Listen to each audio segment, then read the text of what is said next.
أعوذ بالله من الشيطان الرجيم.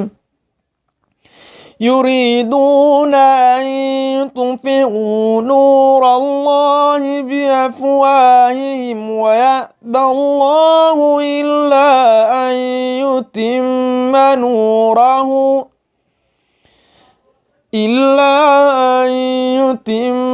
نوره ولو كره الكافرون. هو الذي أرسل رسوله بالهدى ودين الحق ليظهره على الدين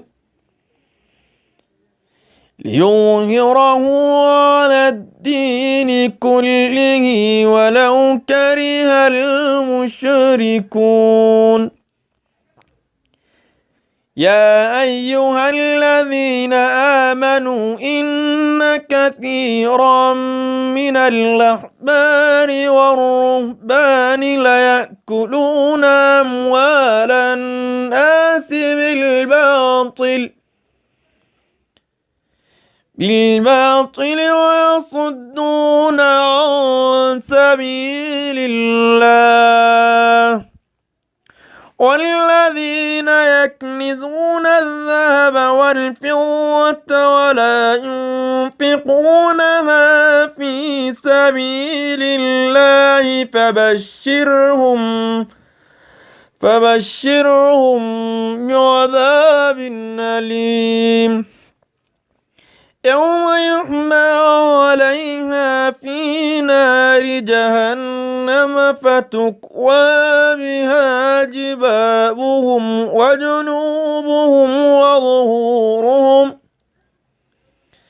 هذا ما كنزتم لأنفسكم فذوقوا ما كنتم تكنزون. إن عدة الشهور عند الله 12 شهرا في كتاب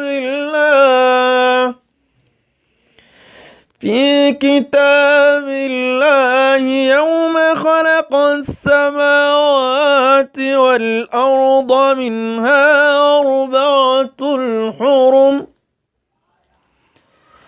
ذلك الدين القيم فلا تظلموا فيهن أنفسكم